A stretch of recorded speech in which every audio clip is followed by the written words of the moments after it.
All right, Marsha, we're here, another segment with Envision Lake Charles. And, we've been talking about some great insight on what the city can become Yes. and how it needs the right leadership to become that, to essentially envision that, Yes. that new city. In this segment, we're going to talk about something I think everyone can take advantage of. They can really benefit from, and that's the fun, exciting, and in the resilient aspect of our community. So when I say fun, because we go to work, we go to church, we go to the grocery store, we come home, but that one element of fun, because everybody wants to live somewhere where it's fun. Oh, yeah. How do we make Lake Charles fun? Well, that's a good question because it's a great question because that's the you got to understand where I come from, Donnie. I'm probably a cerebral person, but I like to have fun, man. I mean, when I came to Lake Charles, I was in the Mardi Gras crew extraordinaire, and we threw New Orleans style Mardi Gras parties. We brought in the guy that had the Sky Bar in Houston and had a phenomenal time. Lake Charles is a fun place, but this on a scale of 1 to 10, this is about a 4. I can tell you, having come out of New Orleans was fun on steroids. You go to Lafayette, Festival Acadians. I had never seen a dance line 7 blocks long. Now, can you imagine something like that stretching from by Millennium Park Oh, wow. all the way along the lake to the lakefront? Just people just dancing, having a good time. So I think to make Lake Charles fun, we got to look back at what made Lake Charles grow back in the day. When the Civic Center was first opened, it was the only entertainment venue of its size between New Orleans and Houston. So every concert that came between New Orleans and Houston would stop in Lake Charles. I remember one day my mother she was real giddy the whole day, and we were like, "Man, what's up with mom?" And my dad said, "Don't worry, she going to the Elvis Presley concert tonight." Wow. Yeah, Elvis Presley was here. When I was a kid, we went the Commodores. They were #1 band in the whole country. Earth, Wind and Fire. The Parliament Funkadelic landed the mothership in Lake Charles. Come on. Yeah. Kiss played here. Michael Jackson, Prince, all of that came here. Wow. But the reason why was because we had the venue to bring that kind of entertainment here. But not only that, but the people from Lafayette were coming in. The people from Beaumont were coming in. I remember at Fort Polk at the time, all the soldiers. I mean, you had it was every time you had a concert, it would sell out if you didn't get your tickets early. But you look at Lake Charles today, we'll walk up the day of type place. And that's going to limit the type of entertainment you can bring, because if a promoter has to put himself out, get rooms, prepay everything else, they can't wait and say, I'm going to see if I get that back the day of. Yeah. So we've done that because now the Cajun Dome is a better venue. Ford Theater is a better venue. And now we're actually leaving to go to these places to get entertained. And that's the fun side of it. But the other side is that's not new money coming in anymore. That's money going out. Correct. So we've got a number of things that I'm seeing that we've not taken advantage of. Just this past December, less than a year ago, Top Golf went to Lafayette. Dave and Buster's went to Lafayette. And look, these aren't on the interstate. These are way off, like going toward Youngsville. But they're there. And the reason why they're there is because those places, people went out and marketed to get them in. They sold their community. They let everybody know that this is a place where you need to be, and they came. Well, if you do that, that becomes a place where you get a different type of energy. People can go to a Top Golf and they'll go all year long just to hit balls and have fun and have live entertainment. And we did some of that before when I was on the council. Like I said, I had District 8, so I did the whole lakefront promenade. Now, all those lights, those pillars of light that you see along the lakefront, those are all equipped with stations where you can have musicians playing. That you can actually have an outdoor concert at each of those pillars by local musicians. Wow. And we've got some amazing musicians in Yeah, the we city. do. We really do. And give you an example, when we did the grand opening, because we did the lakefront promenade, the marina, that whole lakefront we opened up, Mickey Smith, I don't know if you know him, but Mickey Smith, saxophonist, went to McNeese. Phenomenal guy. He was playing at one of the pillars that's by where the fountain is over by the other side of the Civic Center. And by the time we finished that opening, that was a huge crowd around there, and Mickey Smith got discovered. Wow. And now Mickey is, you say Mickey Smith, that's a sold out performance, We've got musicians like that. Jay Eckert is doing that with the Panorama House, but it shouldn't be just the Panorama House that he is available to. If he wants to do something on the lakefront, hey, have a concert. I remember a while back when we were growing up, we used to go to the back of the Civic Center. I mean, that was the spot. The beach and then the back of the Civic Center. That was when you go on Sundays. Everybody was coming in, beautiful. Lake Charles has the most beautiful women in Louisiana. We had all this fun. And now, recently, you saw where they're running people from back there because they said they're tearing it up and everything else. Well, the easy thing to do is to set it up where you can focus it. Let's have the type of protection out there that's different for that kind of thing. Let's have places where people can come and have parties, even if you got to get a permit, whatever else, and have outdoor fun and things like that. And have a place where it's our front porch. Who wouldn't have fun on their own front porch? But there's no place for them to go. Young professionals, we talked about global industries. They had all these engineers coming in. There was nothing to engage these 20-something-year-old brilliant people, and they wound up having to move that to Houston because other companies were coming in and taking them away. So to have fun and excitement, you got to look at not just what I think is fun and excitement. I sit in front of Netflix and entertain myself, but let's look at the generation. You got people that have very young children. So a children's museum is going to be a attractive place for them for the time being. I don't know if it should be on the lakefront, though. I think it should be by Millennium Park, where you can have a children's museum to entertain. You can burn that energy out there, have fun.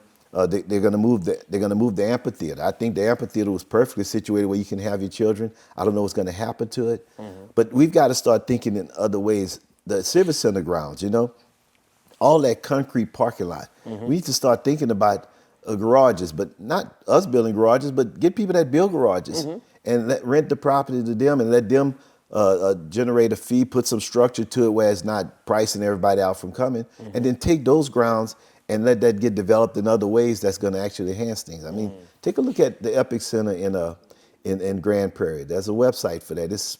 They've done so much more with so little. So for Lake Charles to become fun and exciting, it's been there before.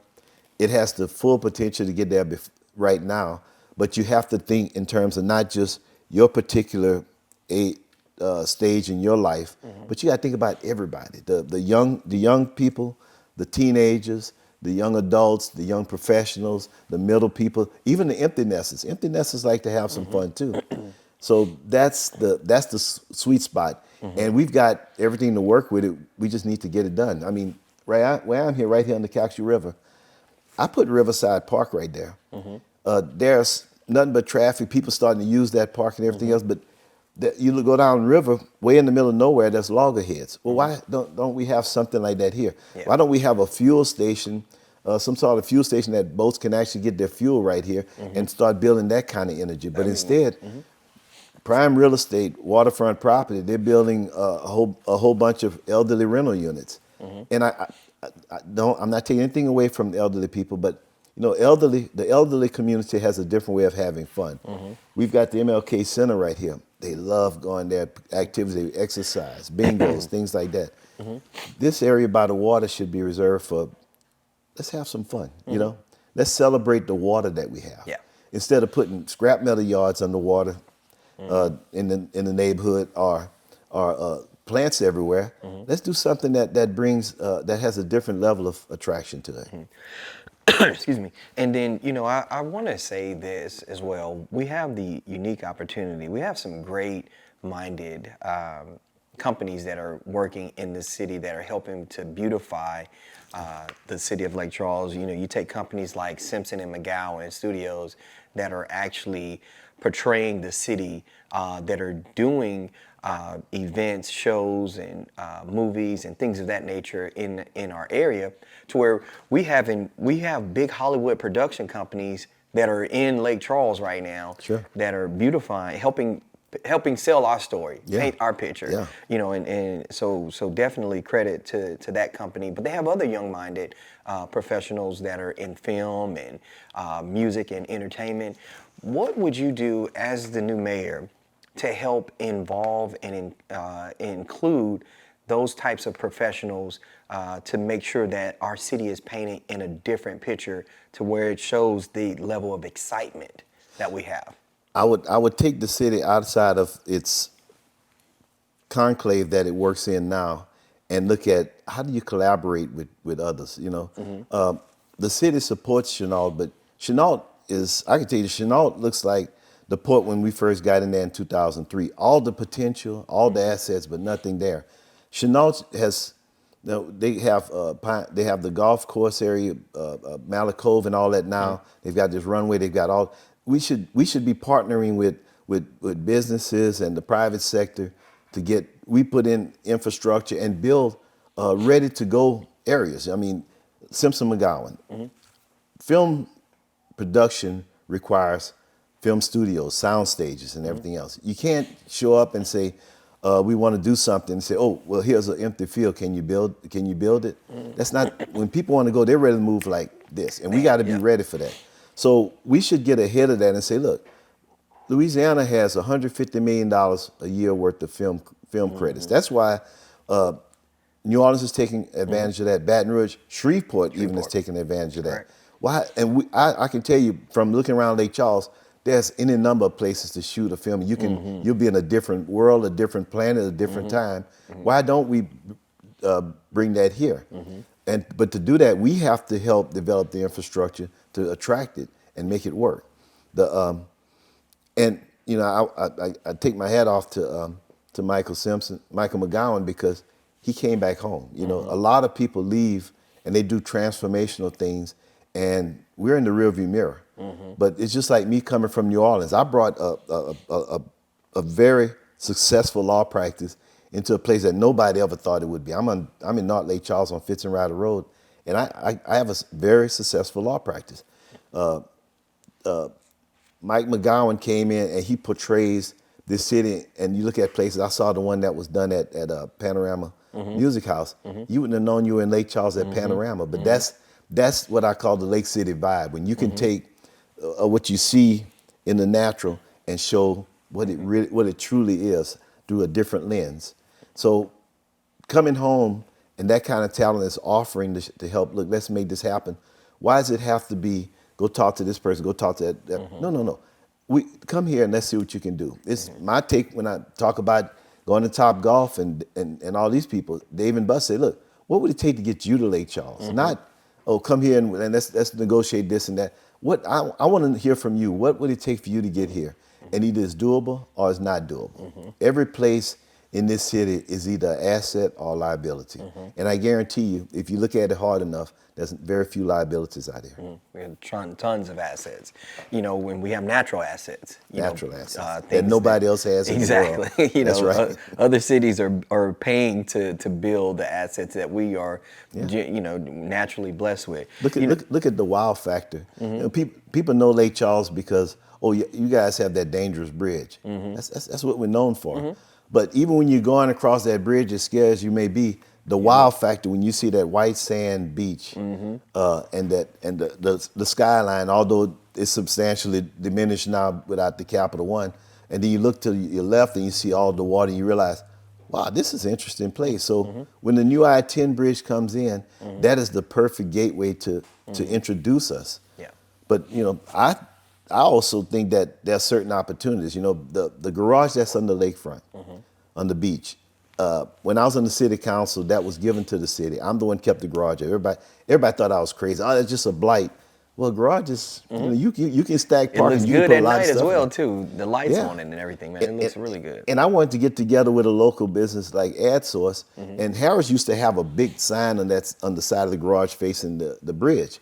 I wanted to see about putting a high definition video board on that side of the garage that when you come into Lake Charles, if you got downtown at sundown, you got a live video feed that Simpson McGowan Productions is putting together that's showing you what's going on in that city. Well, all of a sudden, Look, forget the drivers. The kids gonna be like, Dad, pull over. We Pull got to go over. see. Go check it out. That's Look, if it. you see, if you walk across that, if you come across that bridge and see a dance line from the beach all the way around to the Civic Center, Yeah. that's that's saying impressive. you Yeah. saying a lot about Yeah. your city. Come in, welcome, have fun, spend money. The casinos figured that out. I mean, if you ask anybody in Texas about Lake Charles, they know it's for gaming, but they need to know us for entertainment. They need to know us for quality of life. They need to know us for, I just love the people out there. I love this.